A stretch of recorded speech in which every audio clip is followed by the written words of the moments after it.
Dario's birthday earlier this month, a little bit of a delayed birthday present, but certainly a celebration will ensue tonight. Remember when Dario won in 2007, and now the Queen comes in, Brooke Dorsett,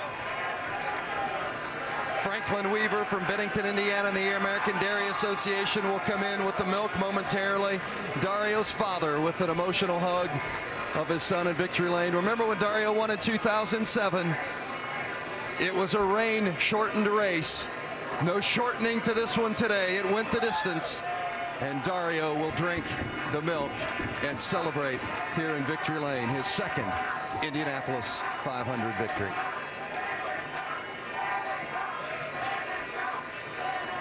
They're going to make him work for it. There's the lid.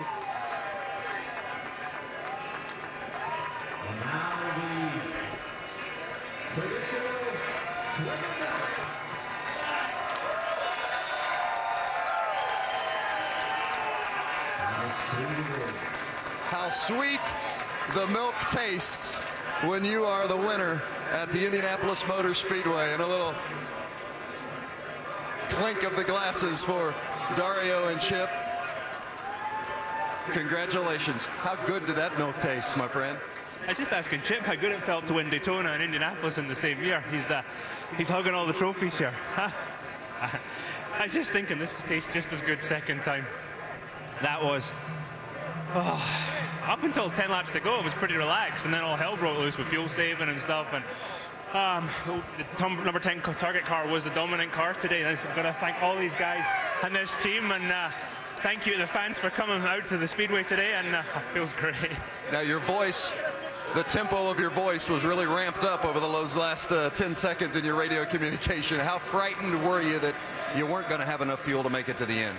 I just needed to know what the other guys were doing. And I was thinking, well, if they're saving more than me, they're doing something very special here.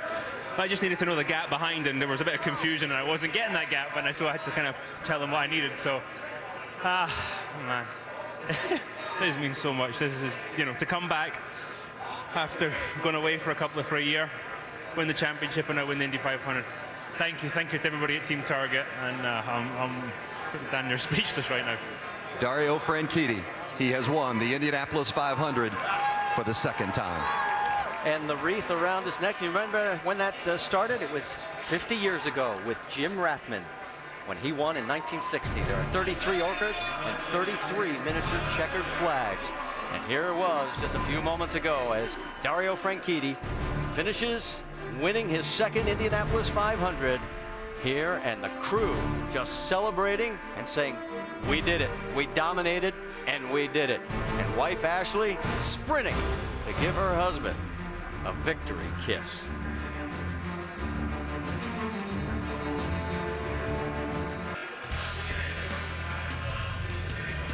The celebration continues in victory lane at the Indianapolis Motor Speedway as Dario Franchitti has now become a two-time winner of this storied event. The glory on one end of the track and the agony and pain at the other, as late in the race.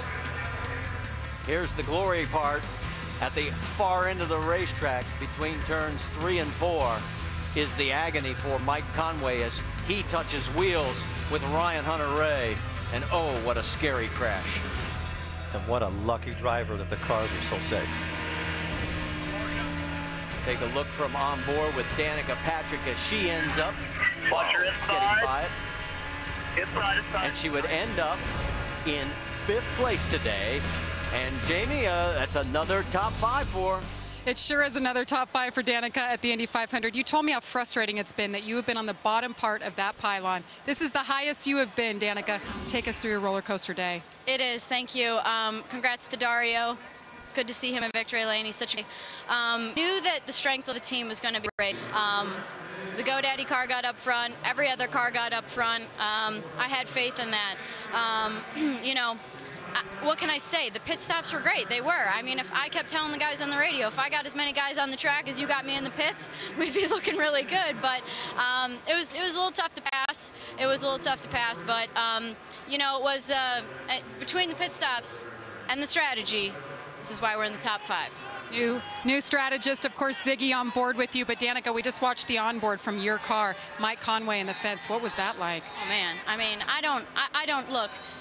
If things happen on the track, they happen, but I hope he's not hurt. I never want to see people hurt. It's never good, because that could just as easily be me one of these other times. So, you know, it's not comforting going underneath a car flipping up in the air. You know, cars are out there. You're not sure which way they're going to go and swing and loop. So, you know, I got through it, and but I hope they're okay.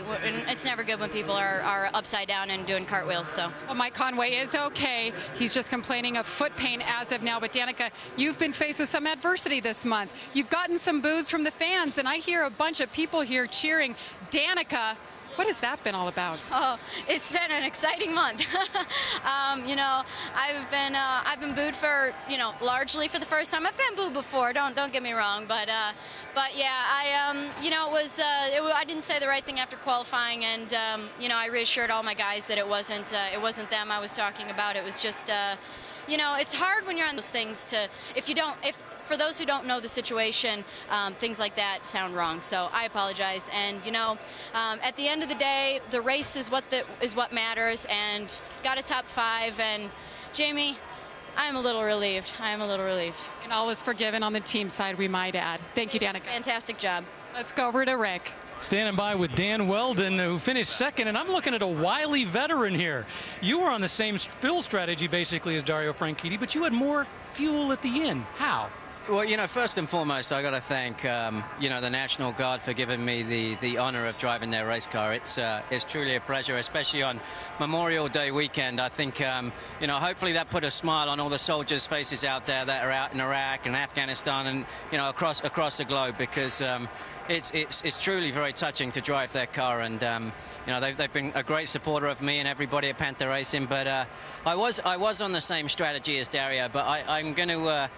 you know, I was very disciplined for once in my life. I could hear the team screaming at me to save fuel, but I had a feeling that they were telling me a story when they said I was comfortable at the start of that stint. And I took it upon myself to save a lot early on, just because I could see the fuel number and I could see the amount of laps left. And, you know, I just was saving and saving and saving. And then it got to the point where everybody slowed down, but I kept staying the same pace. And I could see him at the end, but when they were screaming at me, I just backed it off. And unfortunately, I should have kept going, because I had fuel in the car when it came into the pits. But an excellent job. I want to thank Honda and Firestone. I should thank my wife too, because I've been tough to deal with. This is such a great race. There's so many fans here. It's you know, thanks to IZOD for making IndyCar sexy again and cool. But it's been a great day so far. All right, Dan Weldon finishing second for the second time in a row. Doc? Come on, guys, we're on radio. Back at the Medical Center with Dr. Mike Olinger, the medical director for the IZOD IndyCar Series. And Mike, what's the status right now of Mike Conway? Mike Conway never lost consciousness. He's been awake and alert ever since the crash. He does have an orthopedic injury to his right leg that's going to require evaluation and treatment at Methodist. We're going to fly him to Methodist just because of the traffic situation, and because it's a non-time critical thing. We can get him stabilized here, then load him into the helicopter and fly him off. Thank you, Mike. You bet. A great report. Mike Conway, awake, alert, stable, going by helicopter only because of traffic, but he has dodged a big-time bullet here. You better say that again, Doc. That was an unbelievable crash. And there is Dario, along with wife Ashley, team owner Chip Ganassi, as they're climbing into the pace car, and they'll take the victory lap around this 2.5-mile Storied Oval. And we mentioned the fact that history was made. Remember earlier this year when Jamie McMurray took the checkered flag first at Daytona? Well, of course, Chip Ganassi, an owner of that team. And there is the Harley Earl Trophy. And you know that this is the first time the Harley Earl has ever been away from Daytona. It's here this weekend. And it's side by side with the Borg Warner. And guess who brought it home?